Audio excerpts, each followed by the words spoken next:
Few architectural styles have aged as gracefully as the mid-century modern. Known for its bold roof lines, expansive glass and seamless connection to nature, it redefined what post-war housing could be and left a design legacy that continues to inspire homes today. On today's episode of Homes Explained, we'll explore how the style came about, why it flourished, and the key exterior and interior features which make a mid-century modern instantly recognisable. And don't forget to stick around to the end because we've got the quiz that's back to test your knowledge and how much attention you've been paying. Mid-century modern homes emerged in the mid-1940s, right after World War II, and stayed popular into the 1960s and early 70s. Just like the ranch, which was the most prolific post-war architectural style, mid-century modern reflected the same needs, which was efficient construction, open layouts, and family-friendly spaces for a booming suburban America. But where the ranch was practical and straightforward, mid-century modern was definitely a step up. More architectural in expression with daring roof lines, expansive glass, and stronger ties to the modernist design philosophy. It found its greatest popularity in California, where builders like Joseph Eichler brought modern design into middle-class subdivisions. But the mid-century modern also spread into the Pacific Northwest and the desert communities of the Southwest. These climates were ideal for the style's hallmark feature, that of seamless indoor-outdoor living. The style grew out of several influences: Frank Lloyd Wright's Usonian houses and their emphasis on open plans and integration with nature, the Bauhaus and European modernism, which championed simplicity and function, and the evolving American desire for newness and optimism in the post-war years. The result was a distinctly American style, forward-looking, efficient, and still highly livable. But it's important to note that the name mid-century modern wasn't used at the time. You certainly didn't get people in the 1950s and 60s talking to each other about their new mid-century modern home. The label actually came decades later when design historian Kara Greenberg wrote her now famous book called Mid-Century Modern: Furniture of the 1950s. Although her focus was on furniture, the name stuck because the houses and the interiors were part of the same design movement. The clean lines, natural materials, and modern philosophy that defined the furniture was also reflected in the architecture, so the term mid-century modern quickly grew to describe the homes themselves. So what exactly makes a mid-century modern instantly recognisable? Let's start with the exterior, and one of the first things you'll notice is the roof. Unlike the traditional suburbs of the time, there wasn't a hip or a gable in sight. Flat and low-pitched roofs were common, but the style also embraced unusual shapes, such as the sharply angled shed and the unique butterfly design. These bold roof shapes gave the mid-century moderns their distinctive look while keeping the profile low and grounded. Wide eaves stretched the lines even further, reinforcing the style's clean and modern aesthetic. The second defining exterior feature of the mid-century modern is the extensive use of glass. Sliding doors, clerestory strips, and entire glass walls opened interiors to light and views in a way no other style had before. This transparency blurred the boundary between indoors and outdoors, turning patios and gardens into extensions of the living space. It created homes that felt larger, brighter, and more connected to their surroundings. Another key feature of the mid-century modern, and one that I really love, is the use of Roman brick. So Roman brick measures about 12 inches wide by about 1 to 2 inches tall, so longer and narrower than standard bricks. They were often laid in a stack bond pattern, which emphasised horizontal lines and simplicity, as well as adding a subtle warmth and texture without the need for additional ornamentation.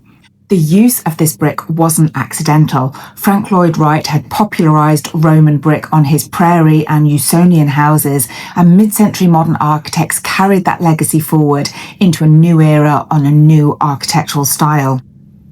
The fourth defining exterior feature of the mid-century modern is integration with nature. These homes were planned to blend into the landscape rather than dominate it. Courtyards, patios, and sheltered outdoor rooms created spaces where indoor and outdoor living flowed together. Landscaping was usually simple and modern. Think concrete pavers, gravel beds, or native plants, reinforcing the idea that the house was part of the landscape and not separate from it. And this integration became one of the defining philosophies of the style. And the last hallmark of the mid-century modern exterior is the low ground-hugging form. Most were single-storey, though split levels and the occasional two-storey variant did appear, especially on sloped lots. Instead of rising upwards, they stretched outwards, echoing the flat plains of the landscape, just like its ancestor, the prairie architectural style, had done decades before when it was popular. The layouts were also deliberately asymmetrical, with offset wings, irregular roof lines, and staggered masses that gave each home a very unique and modern silhouette. If the outside was about bold lines and blending in with the landscape, the interiors were all about light openness and a new way of living. One of the biggest shifts was the open floor plan. Instead of separate boxy rooms, mid-century modern homes favoured flowing spaces with fewer interior walls. Living, dining and kitchen areas often opened into each other, creating a casual and efficient style of living, while minimalism in design and furnishings reinforced a sense of calm, modern simplicity. Another hallmark of the mid-century modern interior is the fireplace wall, often built in Roman brick, the same unique mid-century modern brick as we saw on the exterior. These hearths were oversized and horizontal, sometimes stretching across an entire living room and becoming the centerpiece of the home. Many were laid in a stack bond pattern, giving them a crisp graphic look that stood out from traditional masonry. But more than just functional, these fireplaces anchored the floor plan, giving warmth and texture to an otherwise quite minimalist interior. The third defining interior feature of the mid-century modern was the exposed beams and structure. Instead of hiding the framework, architects actually celebrated it, leaving post and beam construction visible as part of the design.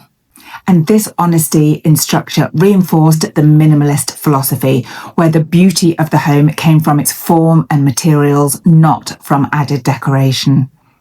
And finally, mid-century modern interiors were defined by a neutral colour palette. White, grey and wood tones reflected the modernist preference for simplicity, while also tying the homes to their natural surroundings. These neutrals were then accented with bold, earthy pops of green, orange or red, which was a nod to the vibrant consumer culture of the post-war years. The effect was warm but restrained, adding personality without overload. The legacy of the mid-century modern is remarkable. Few architectural styles from the 20th century have been revived with such enthusiasm. Starting in the 1980s, interest surged as design lovers rediscovered the clean lines, open floor plans, and distinctive brick and glass details that set these homes apart. Today, original mid-century modern homes are highly sought after, especially in places like California, Palm Springs, the Pacific Northwest, and even Atlanta, where wooded neighborhoods became ideal settings for the style. Their emphasis on natural light, connection to the outdoors, and flexible layout still feel perfectly suited to contemporary living. Even new construction borrows heavily from the look, whether it's in butterfly roof lines, floor-to-ceiling windows, or minimalist interiors. What's made the style last is its balance. Modern but warm, simple yet livable, bold in form but also rooted in nature. It captured the optimism of the post-war years, and yet decades later, it continues to define what many people feel is timeless modern design. So time for the quiz. So let's see how much attention you've been paying.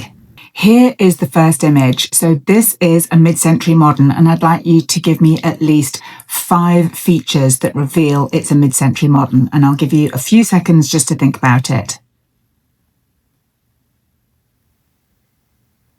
Okay, so the first thing you could mention is the form of the property. You can see it's got a very elongated shape. It's kind of very horizontal and kind of ground hugging. It's also not symmetrical. You can see the garage on one side and then the kind of clear story windows and then the other windows on the other side of the door.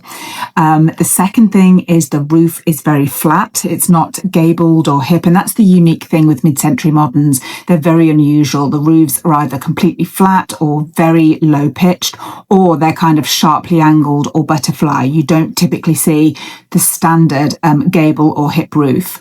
Number three, you could say the windows. Now, these windows are pretty oversized. They're not as big as they could be, but also the clear story windows, those kind of windows at the very top where there's like a strip, that's also a huge giveaway of a mid-century modern.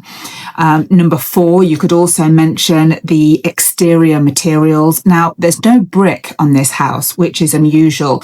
And it also goes to show that not every house you're going to see has every single feature possible. But this house does have mixed materials. It's got the low kind of horizontal strip of exterior stone. And then it's also mixed with vertical wooden planking. Five, you could comment on the landscaping. It definitely has more of a natural minimalistic vibe. And finally, take a look at the chimney. This is a bit of a clue. That looks like a sizable chimney stack to me. So it suggests that there's a real large focal point fireplace somewhere on the inside. Here is your second image. So take a look at this. I've got a few questions. Number one, is this a mid-century modern? If it is, what type of mid-century modern specifically is it? And so that's number one and two. And number three, can you identify at least four features? And again, I'll give you a few seconds just to have a think. Okay, so yes, this is a mid-century modern. Now, it's a tricky one because it's actually a split-level mid-century modern. So typically, mid-century moderns were kind of single-story, very stretched and elongated, but there were some two stories and also split levels. Now, you can tell it's a split level, I would say, through two ways, because looking at the form of the house, it looks too big to be single-story and not quite big enough to be two-story. So it's kind of in the middle, which makes sense if it's a split level. But also the bigger reason you can tell it's a split level, look at those two windows on the lower level. They look kind of sunken as if they're emerging into the ground. You will always see those kind of sunken front windows when you're dealing with a split level. So in terms of the at least four features that identify it. Number one, again, you could say the roof, very low pitched, almost flat. Two, the mixed materials on the outside. This one's got a lot of brick, but it's also got the wooden vertical planking that we saw in the previous image, kind of mixing them up. Number three, again, it's got the very wide horizontal form. It almost looks stretched. And number four, again, we've got those clear story windows on the top, just above the brick. So the windows on this house aren't particularly oversized, but there's a lot of them. And definitely look out for those clear story windows. And here is your final image. It's an interior one. So again, is this a mid-century modern interior? And if so, what are the features that give it away? So yes, it definitely is a mid-century modern interior, and there's lots that reveal that. So number one is the exposed beams and structure. So look at the ceiling, all the exposed beams going in multiple directions, but also look at the side of the house. Look at the posts either side of the fireplace in the corners. The posts are all exposed, and also on the side of the wall here, you can see it all exposed there. Number two, the large fireplace. Now, although it's not particularly horizontal, it still counts. And again, not every feature you're going to see in every single house, but I would definitely call this fireplace oversized. Number three, extensive use of glass. You have got the floor to ceiling windows or probably glass walls in multiple places in this room. Number 4, look at the decor. It's very neutral, natural kind of look. The ceiling, the fireplace, the floors, it's all pretty muted colours. And the colour in this room is only actually coming from the art that's hanging on the walls. And finally, for bonus points, I would point to the furniture. So the furniture is very kind of styled in the mid-century modern. And remember, it's all part of the same movement. So any 4 of those 5 features would be acceptable. So how did you do? Hope you got all the answers right. Thanks so much for joining me on this deep dive to the mid-century modern, one of my personal favourites. And don't forget to join me here next week for more Homes Explained.